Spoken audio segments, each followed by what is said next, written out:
तो नमस्कार दोस्तों, कैसे हैं आप। तो आशा करता हूं कि आप लोग अच्छे होंगे। चलिएगा, आज हम 10 क्वेश्चन की एक सीरीज को लेकर के आए हैं, जिसमें से सभी ऑब्जेक्टिव क्वेश्चन हैं।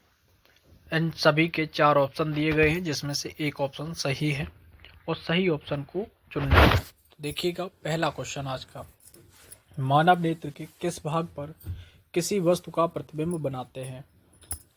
तो देखिएगा, 4 ऑप्शन दिए। पहला कॉर्निया, दूसरा परितारिका, पुतली, रेटिना या दृष्टिपटल। तो इसके लिए जो ऑप्शन आपका सही होगा वो होगा आपका डी ऑप्शन सही हो जाएगा, दृष्टिपटल या रेटिना। तो चलिएगा, देखते हैं अगले क्वेश्चन को। जो नेत्र निकट स्थित वस्तुओं को स्पष्ट नहीं देख पाता, उस नेत्र में होता है। यानी जो पास की वस्तुओं को नहीं देख सकता, दूर की वस्तुओं को देख सकता है, तो इसमें दूर दृष्टि दोष होता है। तो ऑप्शन ए जो होगा इसका बिल्कुल करेक्ट आंसर होगा। चलिएगा, तीसरा क्वेश्चन देखते हैं। नेत्र लेंस की फोकस दूरी अधिक हो जाने से कौन सा दृष्टि दोष होता है। जब नेत्र लेंस की फोकस दूरी अधिक हो जाती है तो इसमें दूर दृष्टि दोष हो जाता है, अर्थात ऑप्शन जो बी है आपका बिल्कुल करेक्ट आंसर होता है। चलिएगा अगले क्वेश्चन, चौथे की तरफ। अपने लेंस की फोकस दूरी को बदलकर दूर या निकट की वस्तु को साफ साफ देख सकने के आंख के गुण को कहते हैं। यानी कि नेत्र लेंस का ऐसा गुण जो अपनी फोकस दूरी को घटा भी सके और बढ़ा भी सके, तो इसको हम कहते हैं नेत्र लेंस की समंजन क्षमता। तो बी ऑप्शन इसका बिल्कुल करेक्ट आंसर हो जाता है। तो चलिएगा अगले क्वेश्चन की तरफ। एक स्वस्थ मनुष्य या मानव के लिए निकट तथा दूर बिंदु क्रमशः होते हैं। यानी स्वस्थ आंख का जो निकट बिंदु होता है वो होता 25 सेंटीमीटर और दूर बिंदु जो होता है वो होता अनंत। तो इसके लिए ऑप्शन डी जो हो जाएगा, बिल्कुल डी ऑप्शन बिल्कुल आपका सही हो जाता है, यानी कि ऑप्शन नंबर डी। चलिएगा अगला क्वेश्चन। तो छठवां दिया है, विभिन्न दूरियों पर की वस्तुओं के प्रतिबिंब को फोकस करने के लिए आंख के लेंस की फोकस दूरी परिवर्तित होती है। यानी किसके द्वारा आंख की फोकस दूरी को परिवर्तित किया जाता है।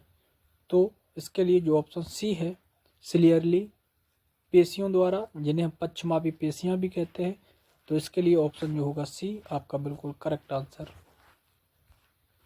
सातवां क्वेश्चन दिया गया है, जो नेत्र दूर स्थित वस्तुओं को स्पष्ट नहीं देख सकता, उस नेत्र में होता है। यानी दूर की वस्तु नहीं दिखाई देती, पास की दिखाई देती है।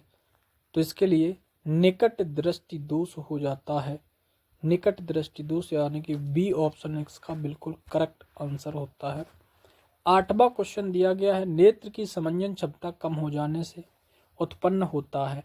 अर्थात ऐसा लेंस का गुण जो उसकी फोकस दूरी को घटाना या बढ़ाना कम कर देता है, यानी कि न उसकी फोकस दूरी को घटा सकता और न बढ़ा सकता है। तो इस आँख को हम बूढ़ी आँख भी कहते हैं, अर्थात इसमें जरा दूर दृष्टिता हो जाता है या जरा दृष्टि दोष हो जाता है। तो ऑप्शन नंबर जो सी होगा इसका बिल्कुल करेक्ट आंसर होगा।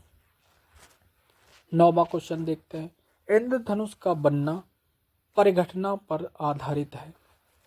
तो ये ऑप्शन आपका सी हो जाता है बिल्कुल करेक्ट आंसर, यानी कि प्रकाश का वर्ण विक्षेपण।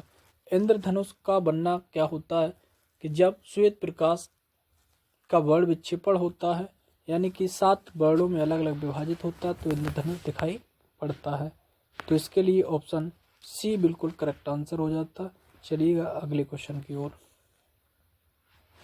चंद्रमा पर खड़े अंतरिक्ष यात्री को आकाश प्रतीत होता है। तो आकाश कैसा प्रतीत होता है देखिएगा, क्योंकि चंद्रमा पे वायुमंडल न होने के कारण उसको आकाश काला दिखाई देता है, अर्थात डी ऑप्शन बिल्कुल करेक्ट आंसर हो जाता है। तो आज के वीडियो में बस इतना ही, मिलते हैं किसी अगले वीडियो में। यदि हमारे चैनल पर नए हो तो इसको सब्सक्राइब कर लीजिएगा, वीडियो अच्छी लगी तो लाइक कीजिएगा। मिलते हैं अगले वीडियो में, तब तक के लिए बहुत बहुत धन्यवाद।